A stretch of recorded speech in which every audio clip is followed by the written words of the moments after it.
Hello. Welcome, my little degenerates. It's your boy, Mr. Degenerate, back at it again for another damn video. Ooh wee. It's time to continue our not E3 / Summer Game Fest video. Again, this is going to be a recap of what happened at Summer Game Fest, because I ain't got time to go through every single game, but I wanted to talk about it. And of course, this time it was up for the main event, Jeff Keighley's Mountain Dew guy, Summer Game Fest, his E3.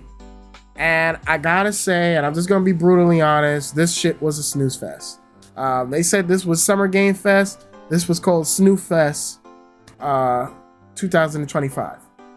Just very much a lackluster show. And this is why we're gonna do something a little different than what we did for the last video. Instead of going chronological order, we're gonna go from the hypest moment all the way down to the worst announcements, or least interesting announcements. And we're not doing everything. So without further ado, before we begin this video, I just wanna go into even more in depth of my thoughts on Summer Game Fest. I thought this Summer Game Fest was very lackluster, to say the least. I think out of all the shows, which is the Sony, Microsoft, and the Summer Game Fest, this was the weakest. And that is not because there was not a lot of interesting games or a lot of good games. That's not the case. The biggest reason, I just felt the pacing was very lackluster. This show was 2 hours long and it felt like it very much.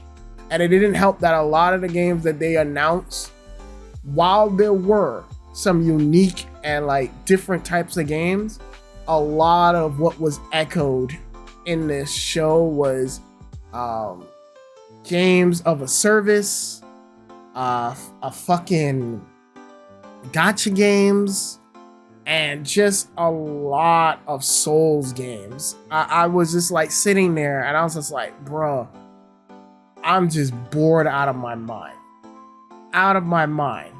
And, you know, I'm just praying to God something interesting would happen. And there were sprinkles of that, but I think overall, there was so much of just wasted shit that people have been complaining about in the industry for so long that it took away from some of the unique games, and a lot of those unique games didn't get a chance to shine because of that. So without further ado, we're just gonna head straight into this video and go through some of the best announcements all the way to the worst. And we're gonna cut some of this shit because some of these games were pieces of shit. So let's go straight into it. And to kick things off, we gotta talk about the big game that started it off. This is probably gonna be the longest part of the video, but we gotta talk about Resident Evil 9 Requiem for the dead, nightmare for the living. Oh my goodness, I got that line from the fucking website. I was like, this is peak. We in there day one, motherfuckers. We are in there day one. And let me just start by saying, you bastards, Capcom. You bastards over at Capcom almost had me. You almost had me. I was like, damn, they're not gonna show Resident Evil 9. I was like, bro, the fucking hints throughout this whole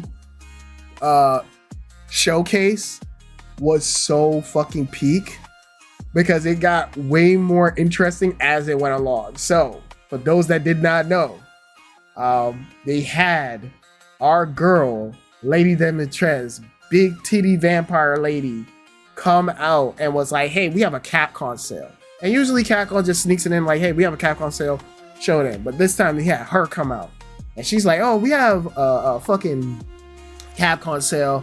And by the way, the games that are on it is Resident Evil 7, wink, wink, Resident Evil 8, wink, wink, Resident Evil 4 remake, wink, wink. I'm like, why the fuck did she mention those games in particular? What happened to the other Capcom games? And then later on in the show, she came out again and was like, oh, by the way, this is the 30th anniversary of Resident Evil.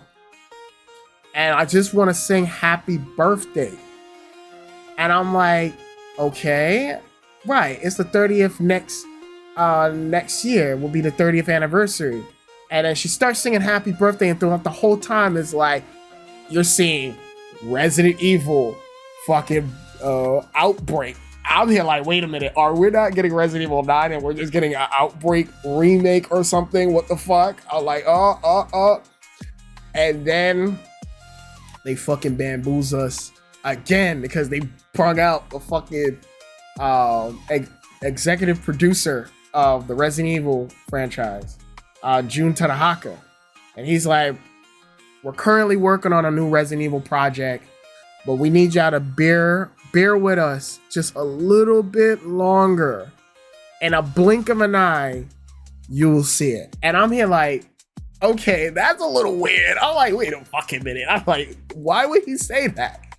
And then near the end, it shows the trailer. And the moment it clicked to me that this was Resident Evil was two moments. One, if anybody's played any Capcom games, you know the RE engine here the moment you fucking see it. You know it, I know it, you know it. So when they showed that shit, I was like, wait a minute, this is a Capcom game, the fucking here. So I was like, oh shit. And then the fucking shit they said on her computer screen, on Grace's computer screen, I'm paraphrasing, but fourth victim found of an unknown disease. As soon as they said that, I was like, that's Resident Evil 9. Resident Evil 9. This announcement had me fucking so happy. And, you know, I'm so pleased to know that, you know, they're working on this game. They said this is going to be the biggest and boldest Resident Evil. This is going to be on the level of like what Resident Evil 4 was to the franchise and what Resident Evil 7 was to the franchise. Again, the hints, Resident Evil fucking 7 is on sale right now. Resident Evil 4 remake on sale right now. They were giving you hints, bro. I'm like, bro, they said they wanted to be on that quality level of taking a bold change to the franchise. And I'm like, oh shit, here we go. I've seen so many people theory craft on what's the game's gonna be, what's this and what's that. Is it gonna be first person? Is it gonna be third person? You know, is Leon in the game? Or because a lot of the rumors were saying Leon is in the game. I don't know. But only thing I know, and there is a theory video I'm gonna actually send that in the description box below, that actually kind of was confirming what I was thinking. Like when we saw the man on the chair next to the music box, I was like, that's probably Oswald Spencer, because if we go into like Resident Evil 7 shit and Resident Evil 8 shit about the Mutamycete virus and how like that stores your memories and everything, I was like, wait a minute. Spoilers for that game, for Resident Evil 8, you find out that Oswald E. Spencer met Miranda, the main villain of Resident Evil 8, years ago. So maybe he took the virus, the Mutamycete, and it's probably in his system before he died in 5. I was like, oh man. Again, I was thinking this, but someone better said it. So I'm gonna leave his video in the description box below. But man, I can go on and on about this game. But this was the coolest announcement. I'm excited. Capcom is on a run, and I couldn't be more pleased.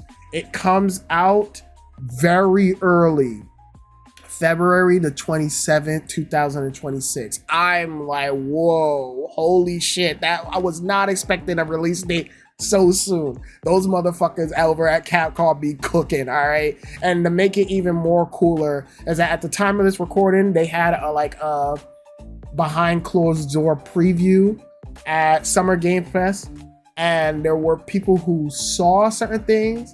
The embargo to talk about it isn't available now, but by the time the recording is, people have probably seen it. I'll probably insert something if I did get to see people's reaction or hear more about it, but I don't want this video to go too long. But I know like Maximilian and Susie, aka Sparrow Hunter, saw some shit, and their reactions on Twitter was like, holy shit. So I'm excited. I can't wait. I can't fucking wait. And also, I love that this game feels like it's gonna be an homage to also Outbreak. I've been begging Capcom to go back to Outbreak or do something with the Outbreak series again. It's really cool. And to know that the new character, her name is Grace Ashcroft, the daughter of Alyssa Ashcroft, a survivor of the Outbreak games, is so cool. You actually can see a note or a newspaper article that she made in Resident Evil 7 about the disappearance of the shit that was going on in the Baker's estate. So that's cool that we're finally getting some Outbreak love. And again, this is coming from someone who's only played Outbreak like a little bit, but to see that game is finally getting some love, and I've been asking for some type of recommendation for that game for a long time, acknowledgement of that game for so long, is so cool. Yeah, I don't know if Leon would be playable, but you know, at the end of the day, as long as we get a cool Resident Evil game, I don't mind. And there was something cool about having a new protagonist who doesn't have the bells and whistles of what our usual protagonists like a Leon, Jill, and Chris has, is kind of cool to me. So, you know, I'm looking forward to this game. I'm sorry I'm going on so long about this game, but this was the highlight of the show, and I couldn't be more pleased. As for what consoles it will be on, of course it will be on the PC, PS5, and Series X and S console. Hello, future Mr. Degenerate here. I just wanted to add on to what a bunch of YouTubers saw from the Resident Evil demo. And all I gotta say is, this game is shaping up. A bunch of people came out and was like, this game felt, based off of what they saw, was basically Resident Evil 7. With the tight corridors, the atmosphere being dark and very gloomy. There was many moments of jump scares. They were like, everything about the game was just creepy and atmospheric. There was no weapons in the demo, so they was just like walking around and whatnot when the person was previewing it. And the thing that caught me by surprise is what Maximilian said, is that the game felt like Alien's Isolation, because there's an enemy in the game that was almost reminiscent of Mr. X and, you know, Lady Demetress, and the enemies, the stalker enemies that the newer Resident Evil games have really been leaning into. He said that this stalker enemy was moving and completely blindsiding you constantly, almost like the Xenomorph from Alien Isolation. And I was like, holy shit, that sounds so fucking cool. I did say it would be nice if we have a Resident Evil game where it's just like full on that. But the biggest thing that he and many others said is that if you go into the options, at any moment you want in the game, you could turn it into a third person or a first person camera at any time. All I have to say is thank you, Capcom. Thank you. That's all I gotta say is thank you. Because, you know, I love Resident Evil 7. I think it's one of the strongest of the series. But man, like after 8, I was like, can we not do this for first person shit anymore? Or if we do, give people options. And they were like, yeah, you could do an option. There's even parts of the game where the game will tell you like, hey, this part is better suited for first person or third person. They even said like, they didn't give any hints, but it's very heavily implied. Like the next character you will play will be very action focused, giving you weapons and whatnot. So I'm like, oh wow, okay, cool. I know Sparrow Hunter, she went on a little bit of a tirade giving her theories. And her theory was actually interesting. She was like, the monster looked a lot like Lisa Trevor that was pursuing the player. It really looked like Lisa Trevor. And for those that don't know, Lisa Trevor was a monster, tragic monster by the way, that you would meet in Resident Evil 1 Remake. So they were like, based off of how that monster worked, it was an unkillable monster. And for me, I'm not really surprised if that's true. Also, they say that Grace has like may have had antibodies in her body due to her mom being infected of the Outbreak games. So she probably has antibodies, which is why like the guy in the chair when he was saying like, oh, like she's the chosen one, she's special, that's probably why they need Grace. So overall, what everybody was saying kind of was like echoing like this is a true spiritual successor to Resident Evil 7. And I think that's really good because Resident Evil 7 was literally, to me, not only a great jumping on point if you've never played a Resident Evil game, but it truly captured the essence of Resident Evil. And to see that this game is going to elevate it and do more with it, I couldn't ask for anything more. I couldn't ask for anything more. Again, you can switch between first person and third person on the fly. I'm so happy. That's the only thing I needed to know. Could you switch it? That's it. And now that you can, I'm livid. I'm having the best day ever. But we gotta get right back to the video. But of course, Capcom said, we not fucking done with you. We not done with you, big boy. We not done. We gotta drop another bombshell on you. We gotta drop that another hot fire on you. We cooking out here. Capcom cooking, bro. Capcom is cooking. All right. Can I get an amen? Can I get an amen in the chat for Capcom cooking? They cook so hard. Anyway, well, Capcom came out and was like, by the way, we still got Street Fighter 6 shit coming. Here's season 3 of Street Fighter 6. And I was like, uh-oh. I'm so lost. What the fuck is going on? Because the way how they handled this announcement was so fucking weird. They had Kenny Omega, who is a wrestler, but also like a huge gamer. He comes out and he's dressed up as different Street Fighter. We have Sagat, we got Alex, we got C Viper he's dressed up as, and he's got Ingrid. And I'm like, confused is not even a word. I was like, what the fuck is this? And then the big reveal is like, oh, by the way, this is a season of 3 characters. And I was like, wait, what? Like, I was so confused. And then I saw gameplay of Sagat. I was like, fuck yeah, my boy Sagat is back, baby. So it made up for it. But I was so confused how they decided to announce this. But I will say it was a cool announcement. The characters that will be included and the release dates is Sagat, the GOAT, the Muay Thai fighter, boy Sagat, summer 2025. So that's very, very soon. C Viper, my love, she's finally back. I wouldn't say my love, but a character I've been requesting to come back. The whole community has been asking for C Viper to come back, and she looks gorgeous. She's actually my most anticipated character, and she's got a beautiful makeover. My girl looking sexy. Spy Mom is outed again, looking fabulous. So I'm so happy to see her. She comes out fall 2025, and my boy Alex, more that Street Fighter 3 Third Strike representation. Alex comes out early spring 2026. That's a little oof. I was like, that long of a wait is a little torturous, but you know, it is what it is. And then the character that literally had me like, what the fuck, is Ingrid.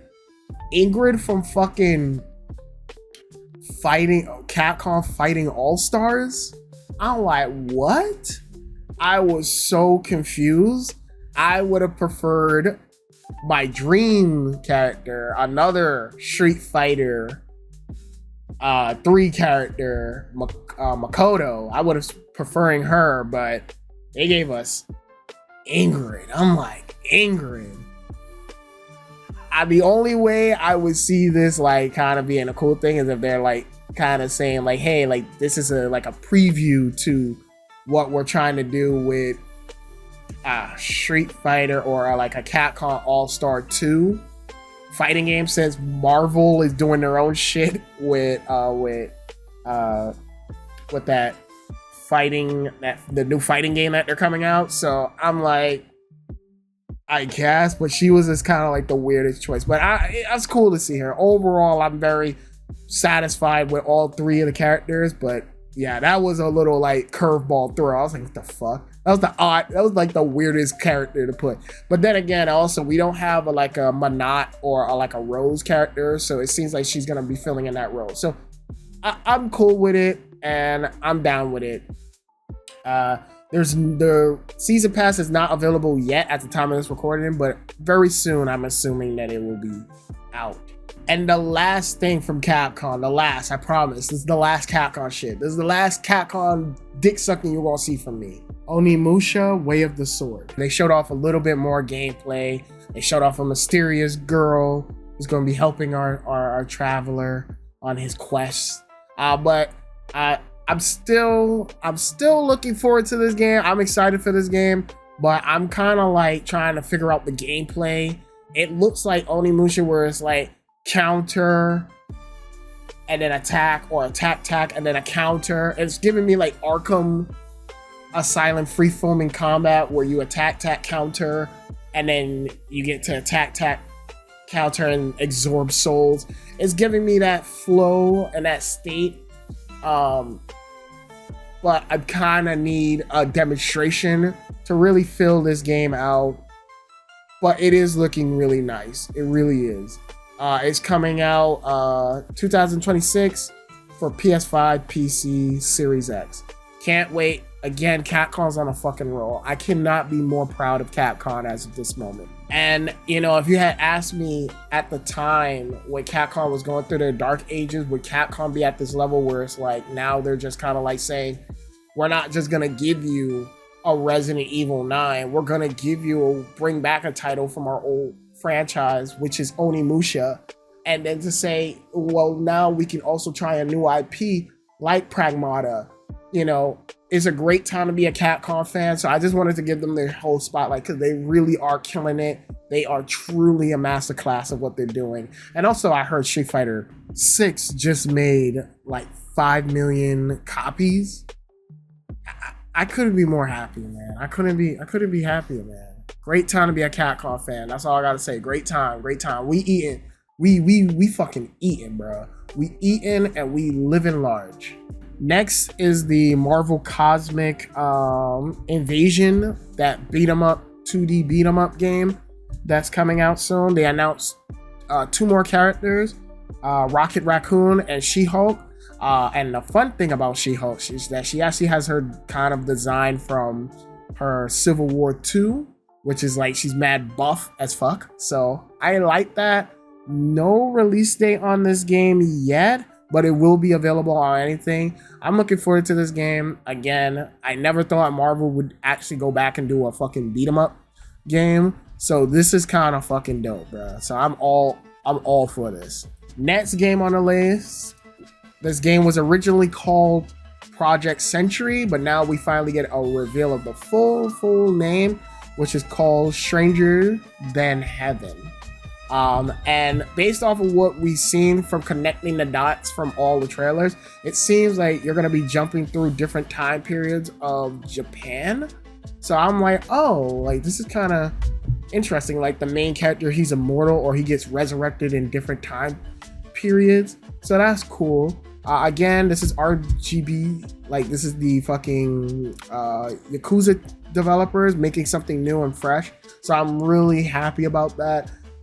Because the Yakuza series can be a lot to get into. So to see that they're making a new IP and it looks pretty good so far, I'm really looking forward to that.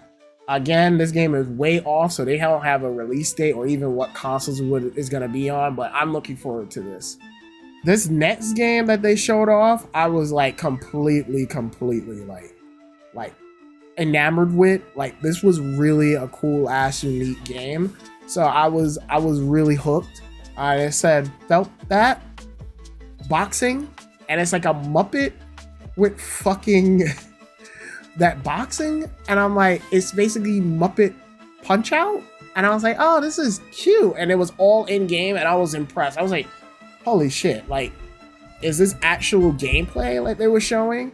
And I was just really impressed on this game. It was the most unique game out of the crew, and the most shittiest of all shits of just generic fucking games. This one standed out, and I really wanted to give it its props.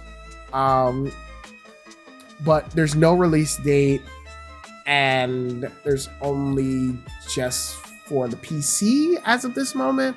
Again, don't come to me with your game if you don't got no fucking release date, bruh. Like, that's another thing I hated about this show too. No release dates for some of these games, but it is what it is. It really, or at least release windows, but it is what it is. It still looked awesome, so I'll cut it some slack. The next one is gonna be Act of Blood. Act of Blood really just looks like Sifu, but a little bit more bloodier. And I heard that this is like a first time dev team, and it's one dude or like a small group of people doing this, and this looks really fluid and really nice. So I was like really taken aback by how good this game looked. And I love there's a nod to Raid 2, the fucking coolest fucking action movie. One of the coolest action movies you can watch. Kitchen scene, fight scene, there's a nod to it in the trailer, and I was like, oh, this is fucking awesome. So I'm looking forward to this game. It comes out summer 2026 and will be on PC and Xbox Series X and S and PS5. So looking forward to that. Scott Pilgrim is back. My boy Scott Pilgrim is back with Scott Pilgrim EX or X, however you want to say it. And I'm looking forward to this. This is like a sequel to Scott Pilgrim versus the World, the video game. So that's dope. They only showed a little bit of gameplay, but as soon as it came on and it said like the vegans, I was like, oh, this is Scott Pilgrim. And I love me some Scott Pilgrim. Although I need to read the book. I love the movie, but I never read the book. And I've watched the animated show that was on Netflix, but I never read the book. I gotta read the book. But yeah, like fucking loved it. Loved the first game, so I'm looking forward to this. And the cool part is they brought back the book writer, the creator, to write a story for this shit. So it's cool. It comes out 2026 on all platforms, so you can grab it anywhere.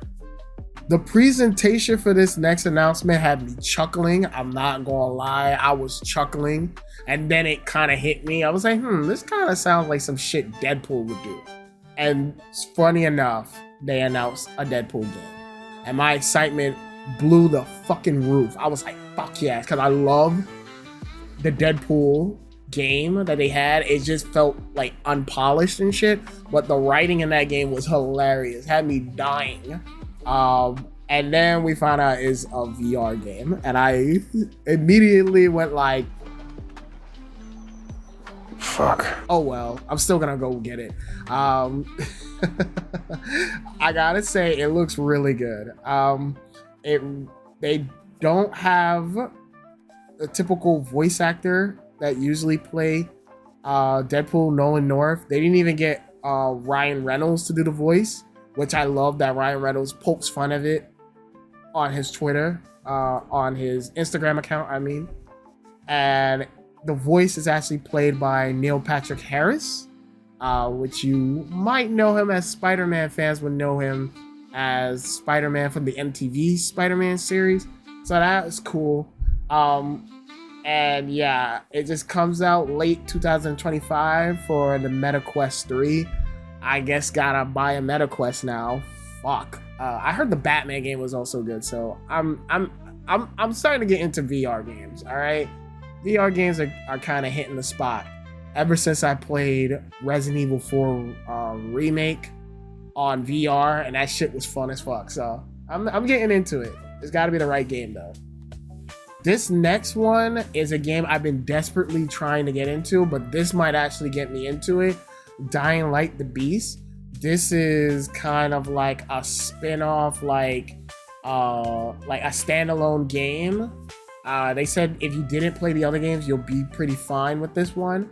And they brought back the main character from the first game, and now he has like bestial monster powers. I saw a whole 30-minute of gameplay footage that they showed off, and it really looked cool.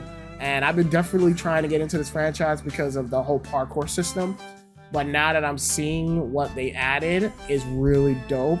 And they actually made the nighttime sequence seem more interesting. I don't know if it's more interesting than the second game, but it is really cool. The Dying Light series seems like it's been taking off really well. So I definitely want to give this a shot. This is definitely speaking to me.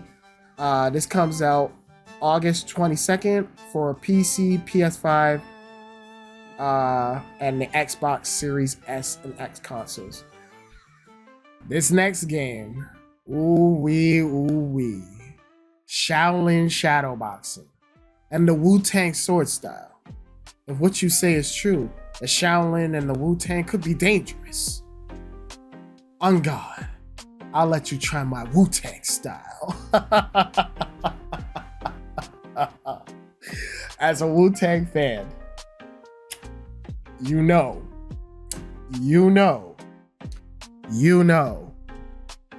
I'm in this shit day one. Wu-Tang Clan, Rise of the Deceiver. It's gonna be like a co-op action game, hack and slash. Again, they didn't really show much, but the simple fact that they're working on a game is kind of fucking dope. I'm not gonna lie, when they first announced it, I could have swore it was Def Jam Fight for New York too. I was about to fucking like explode.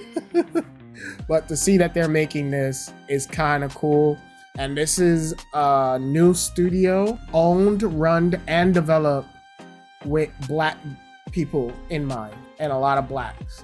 So for me, this is like really what diversity is all about. It's like having not just like telling stories, but also having Black devs come in and make a game. So, and having a company that's owned by just a bunch of Blacks. So that's fucking awesome. I gotta support it. I gotta go play it. Even if it's ass, we're gonna see if it's gonna be good. But you know, they already said Ghostface is also gonna be doing the music, and there's gonna be some people doing the music for this. So I already know this shit gonna be a banger. I already know that at least the music is gonna be banger. Again, no release date on this shit yet, which sucks. But I gotta say, it is coming out for the PC, so we'll see how it goes. This one actually kind of creeped me out a little bit, which is Ill. It looks like, I don't know if anybody remembers the PT concept video that they had for PT, but it kind of reminds me of that, but with different enemy varieties. Like we saw enemies that was like fucking tall, tiny, a kid baby. They just kicked and shit. Like the enemy variety was a lot, and they just looked creepy. They was attacking weird. Just really a creepy game. Like, and I was like very impressed. This was like the second game that left an impression on me, like a huge impression on me, because it just looked just creepy. And I hope this game actually turns out great, because it really looks interesting. No release date on this game, but it will be coming to the PC, PS5, Series X and X consoles. And you know me, I love that we are now embracing more of that old school style cartoon, like 30s cartoon, black and white. So Mouse PI for Hire really spoke to me. I was like, yeah, there's another game we're gonna talk about soon that also spoke to me, but I really enjoy that art style, and it's like even more brutal. So it's kind of weird when you see that and you see the brutality. It's like kind of weird, but overall I really am looking forward to this. And they revealed that the main character His voice is gonna be done by Troy Baker. Everybody knows who Troy Baker is at this point. Booker DeWitt, and of course Joel from The Last of Us. So you can't escape that voice. Once you hear it, it's like it's fucking Booker DeWitt. It's Troy Baker, this fucker guy. But it coming out very soon for 2025, sometime in 2025, and it's coming on basically for all the consoles and PC. This next game, you don't have to wait too long, and it is a Souls game, but it is one that everyone's been saying has been pretty good, and I even own. Rise of P, Overture. This game is out now. The DLC is out now, so you don't have to wait. Everyone's been talking about it, so go fucking play it. It looks cool. It looks great. If you're into kind of like, from what everyone's reporting, if you're into like kind of like Bloodborne, you're gonna fall right in love with this game. So let's go support it. And the only Souls game I actually caught my interest when I was watching this shit is WuChang, Fallen Feathers, and that's only because female protagonist 1 and 2 is gonna be free on Game Pass, so you can just try it on Game Pass. It comes out July 24th, 2025, alongside a PC port and of course PS5. But you can play it for free on Game Pass if you get it on Game Pass. So that's the only reason I'm even interested in it. And this was the other like cartoon 30s inspiration cartoon that I was talking about, Into the Unwell. Again, love the art style, love it to death, and it's a platformer and whatnot, and it looks cute. I feel so bad for the main character. It's like, he looks all sad and shit. I was like, yo, I gotta give this man a hug. He looks so depressed. But this one actually is another game that just caught my attention. And I love how, like, it reminds me of Ed, Edd, and Eddy. The art style reminds me of Ed, Edd, and Eddy, if anybody remembers that cartoon from Cartoon Network. So, yeah, no release date on that as well, but will be available on PC. So, there's that. Mina the Hollower. I will say, Mina the Hollower looked pretty cool. Not a game I would be interested in, but I did like the art style, almost like a Game Boy Advance or type of Zelda game. So that was pretty cool. And I think what really made it stand out is honestly it's being made by the Shovel Knight team. So I think that's really, really fucking dope. And I wish this game nothing but the best luck. Sadly, I don't really care for it, but I do want to give it its prop because I heard nothing but great things about Shovel Knight. It's gonna come out October the 31st, 2025 on all platforms. So you can get it everywhere, including PS4 and Xbox One. So have fun.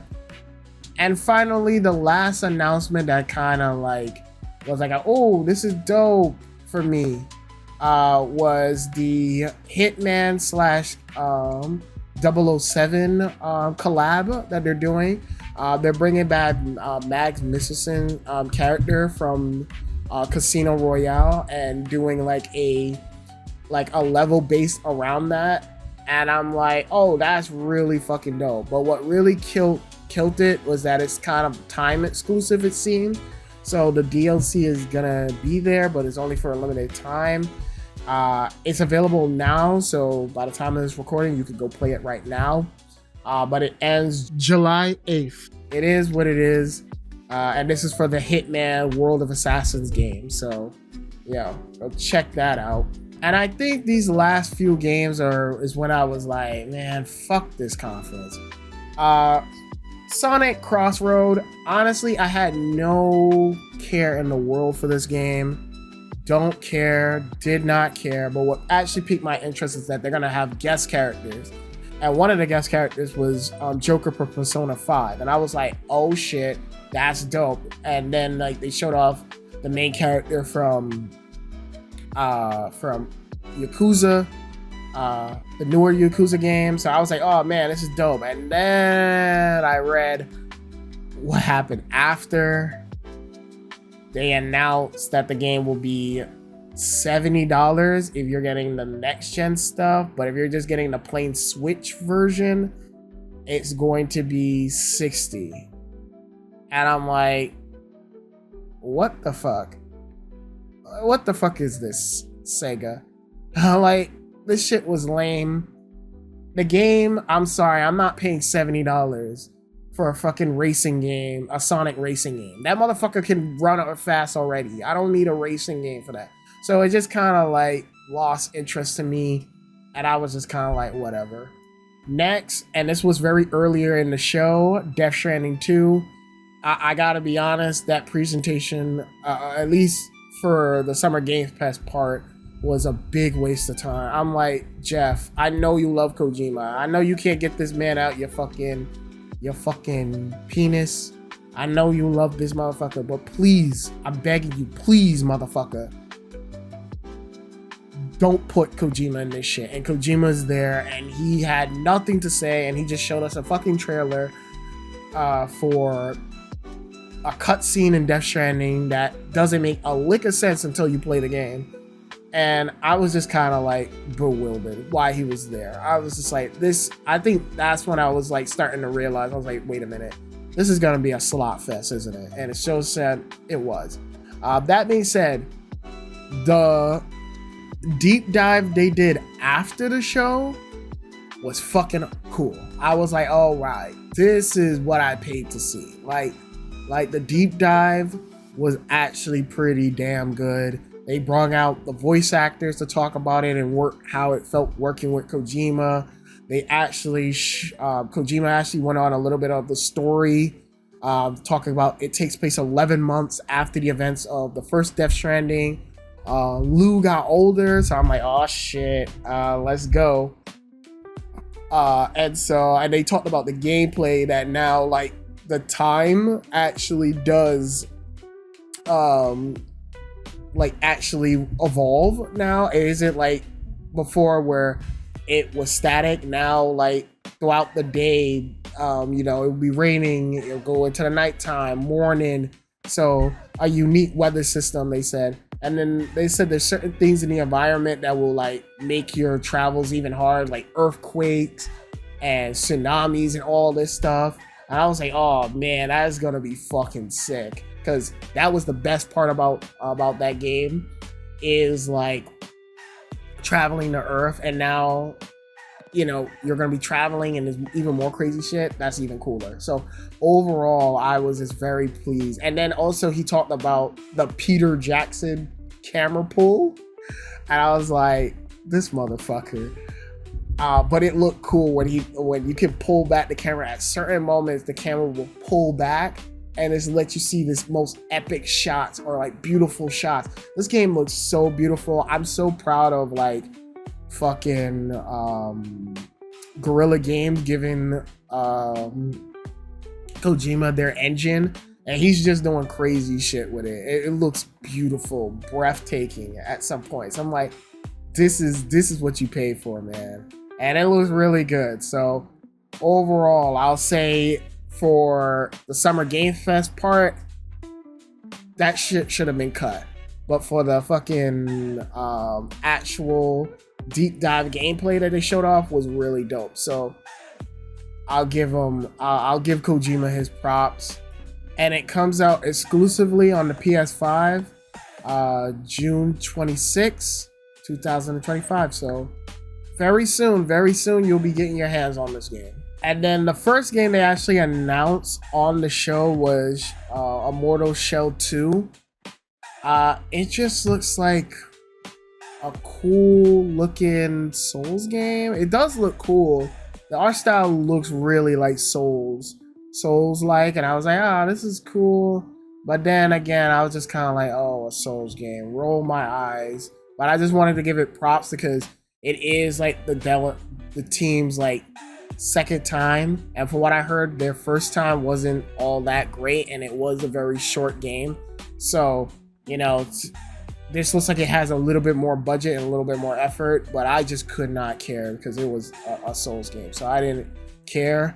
Atomic Heart 2, this was another situation where I was just like, I don't care, but I heard the first game had a lot of potential. It just made like silly mistakes, so I was like, oh, that's cool. I'm glad that they're giving a second chance. Again, this is the developer's first time making games, so I was like, all right, hopefully for the sequel they bring it together.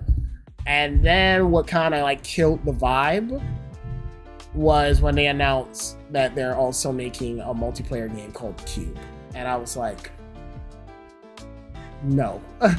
Like, you guys barely even scratched the surface of the first game. How the fuck you guys making a multiplayer game? All right, and is it gonna be free to play or are you charging? Like, how are we gonna operate this shit?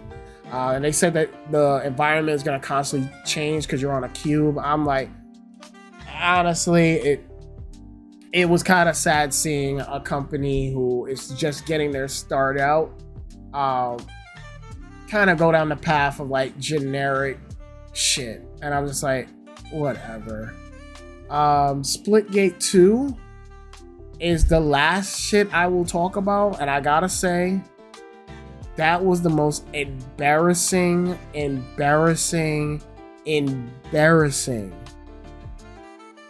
fucking presentation I've ever seen. Not only did you have the CEO come out and give this rowling speech, and I kind of fell for the speech because I'm like, yeah, you know what? Yeah, like it's great to have like somebody come up here and bring some energy to this shit. And I was like, fuck yeah, like let's go. And he's talking about he want to make a great FPS.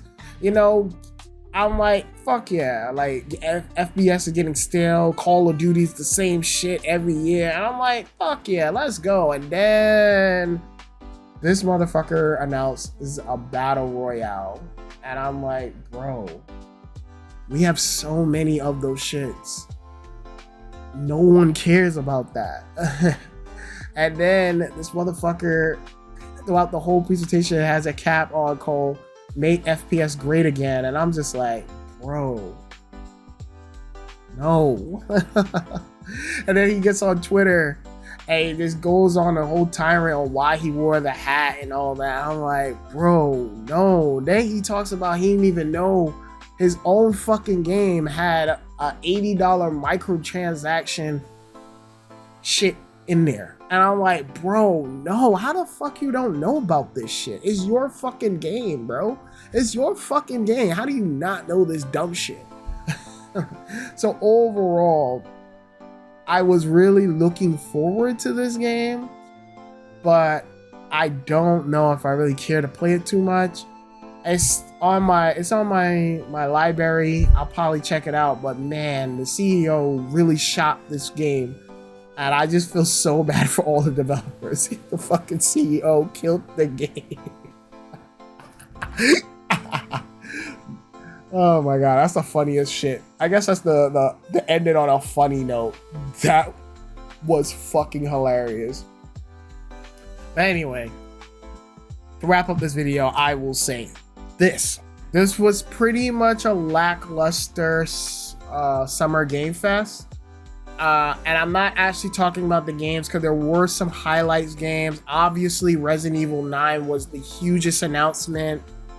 There were some other games like Into the Well, Felt Like Boxing, were very unique games. Again, like really some cool announcements. The Shovel Knight devs working on a new game. Some cool announcement, really some dope announcement. But man, I really just was like bored out of my mind because a lot of the games started to blend together, and it didn't help that this show was like 2 hours long, and a lot of the games were either gotcha fucking multiplayer games that's anime and cutesy. Then we have Souls-like games that's not really doing all too much, not saying all too much. I think honestly I'm so fucking tired of seeing Souls games that it's just so uninteresting and unappealing at this point.